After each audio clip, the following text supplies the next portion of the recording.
रमेश नाम का एक आदमी पुलिस थाने पर जाता है। वहां पर अपने भांजे की मिसिंग रिपोर्ट लिखवाता है। वो कहता है कि मेरा भांजा कल रात से घर पर नहीं आया है और जो कि वो टैक्सी चलाने का काम करता है। पुलिस वाले जो होते हैं रमेश की बातों को सुनते हैं और उसके बाद जो उसका भांजा था उस भांजे की फोटो, मोबाइल नंबर वगैरह सब कुछ डिटेल ली जाती है। उसके बाद पुलिस जो है अपनी छानबीन आगे कर बढ़ाती है।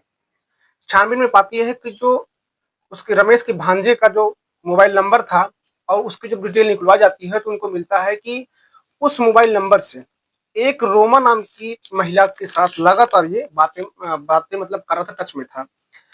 अब 3 जून 2026 को जब रमेश का भांजा गायब हुआ था, जिसका नाम सूरज होता है, जब उसकी कॉल हिस्ट्री निकलवा जाती है तो उसमें रोमा नाम के एक महिला का नंबर मिलता है। अब रोमा से जो है पूछताछ करने के लिए रोमा को पुलिस थाने बुलाया जाता है।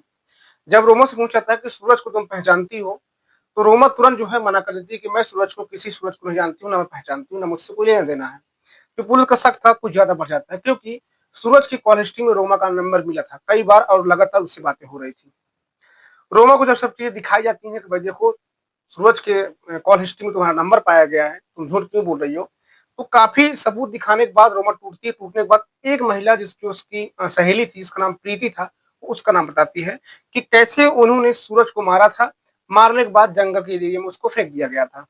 जब ये बात पुलिस सुनती है तो रेउमा को और प्रीति को ले जाकर जहाँ पर डेड बॉडी फेंकी गई थी, डेड बॉडी को बरामद किया जाता है। उसके बाद डेड बॉडी को पोस्टमार्टम के लिए भेज दिया जाता है। लेकिन जो इस घटना को सुनता है आदमी, पुलिस वाले और जो सोशल मीडिया के माध्यम से, अखबारों के माध्यम से लोग जब इस घटना को सुनते हैं तो उनके पैरों की तरह जमीन खिसक जाती है। उनका मुंह जो है खुला का खुला रह जाता है। दोस्तों, आखिरकार इस घटना में हुआ क्या था और प्रीति और रोमा जो अमीर घर की औरतें थी, एक ऑटो ड्राइवर को मौत के घाट क्यों उतार दी थी, पूरी कहानी आप दोस्तों विस्तार में आपको सुनाने वाला हूँ। नमस्कार, मेरा नाम महेंद्र सिंह है। आशा करता हूँ आप सब अच्छे होंगे, सुरक्षित होंगे। दोस्तों, आज की जो घटना मैं आपको सुनाने जा रहा हूँ, उस कहानी को सुनाने से पहले मैं हर वीडियो में आपसे रिक्वेस्ट करता हूँ कि अगर आप हमारे चैनल पर नए हैं तो चैनल को सब्सक्राइब कर लिया करें, बेल आइकन को प्रेस कर लिया करें दोस्तों, ताकि मेरा उत्साह दोस्तों बढ़ता रहे। चलिए दोस्तों, आज की इस घटना को शुरुआत से जानते हैं। दोस्तों, इस घटना की शुरुआत दिल्ली से हुई थी। रायबरेली का रहने वाला सूरज, जो शादीशुदा था, उसका एक लड़का भी था, वो पैसे कमाने के लिए अपने मामा के पास दिल्ली चला जाता है, क्योंकि उसके जो मामा होते हैं वो दिल्ली में रहा करते थे, जिनका नाम रमेश होता है। अब एक दिन की बात है, ठंड का समय था, लगभग रात 11:30 बज चुके थे और वो स्टेशन के बाहर बैठकर सवारियों को इंतजार कर रहा था कि कोई सवारी अगर आए मेरे घर तरफ की, तो मैं जो है सवारी को लेकर घर से उनको ड्रॉप करके घर निकल जाऊंगा। लगभग आधे घंटे और बीत जाते हैं, लगभग 12:30-1 बज जाता है रात के। और दो महिलाएं जो देखने में काफी खूबसूरत थी, अमीर घर की महिला लगती थी, तो शायद वो ट्रेन से जो है उतर कर आई थी और टैक्सी के पास आती हैं, उसको जगाती हैं। तो चौंक जाता है जो सूरज होता है टैक्सी ड्राइवर।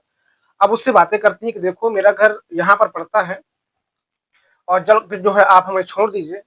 सूरज होता है वो कहता है कि ठीक है मैडम, आपको 500 रुपये किराया लगेगा, क्योंकि 15 से 20 किलोमीटर है, आप रिजर्व करके जा रही है रात में, तो आपको 500 रुपये किराया देना पड़ेगा।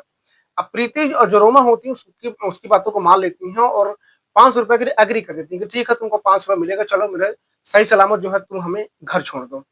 अब सूरज जो होता है वो अपनी गाड़ी स्टार्ट करता है। स्टार्ट करने के बाद जो है घर पहुंच जाता है। लेकिन घर पहुंचने से पहले औरतों के औरतें एक जगह उसका टैक्सी रुकवाती हैं और कहती हैं कि देखो, अगर कहीं ब्लैक में शराब वगैरह मिल जाए तो तुम जाकर ले आओ।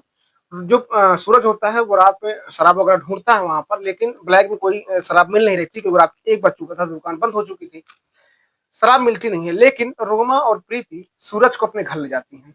तो पैसे देने की बारी आती है तो सूरज पैसे मांगता है। अब रोमा और प्रीति बोलती है कि देखो, पैसे पर्स में तो नहीं है, कैश हमारे पास नहीं है, तुम घर के अंदर आ जाओ, पैसे तुमको वहां पर दे दिया जाएगा। लेकिन जो सूरज होता है वो घर जाने से मना कर देता है, कहता नहीं, मैं यहीं पर खड़ा हूँ, आप जो है पैसे लेकर आ जाइए, उसके बाद आगे जो है दे दीजिएगा, मैं यहाँ से वापस चला जाऊंगा।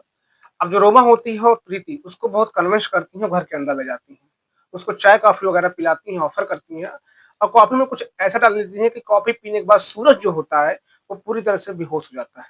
लगभग 2 घंटे बीत जाते हैं, सुबह के 3 बज जाते हैं। जब सूरज को होश आता है तो सूरज एक बेडरूम में, जो आलीशान बेडरूम था, उसमें जो है उसके दोनों पैर, दोनों हाथ जो है बंधे हुए होते हैं और रोमा और प्रीति अधनग्न अवस्था में, यूं कह सकते हैं पारदर्शी कपड़े, जो कपड़ों के अंदर से उनका पूरा शरीर दिख रहा था, वो पहने हुए उसके सामने खड़ी हुई थी।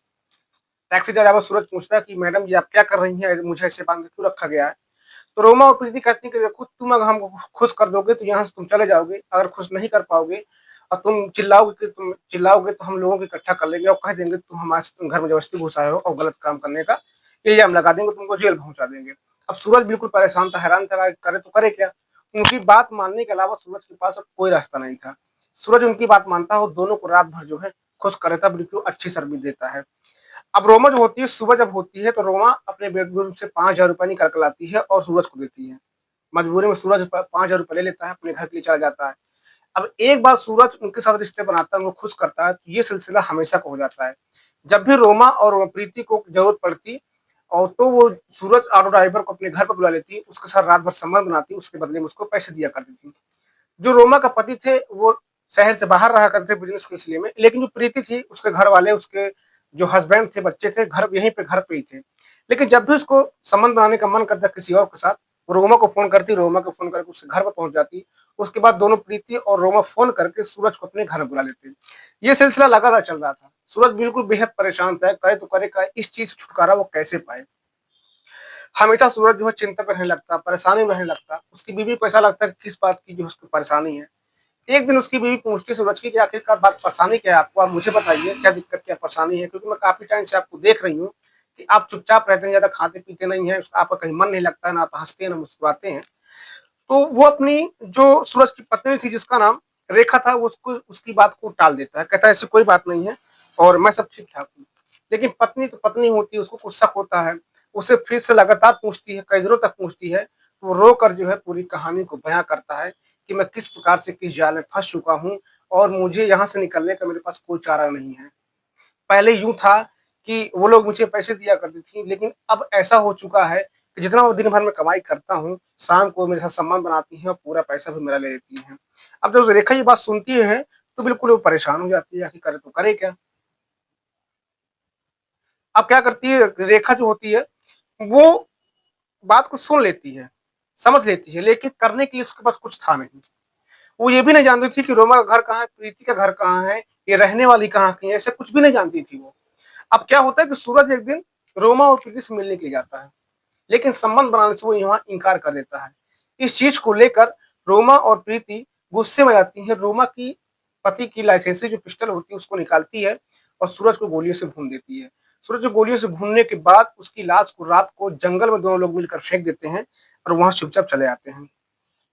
रात अब बीत जाती है, जब उसकी पत्नी अपने पति सूरज की राह देख रही होती है, लेकिन घर वो नहीं आता है। सुबह हो जाती है 3 जून 2026 को। जो सूरज का मामा था रमेश, वो सूरज की पत्नी के साथ थाने पर जाता है, वहां पर एफआईआर लिखाता है। एफआईआर जब लिख गई और उसके बाद छानबीन की गई तो मालूम चला कि रोमा और प्रीति मिलकर सूरज का कत्ल की थी। उसके बाद दोस्तों रोमा और प्रीति को जो है कई धाराओं में केस दर्ज किया गया, उनके बाद दोनों को जेल भेज दिया गया।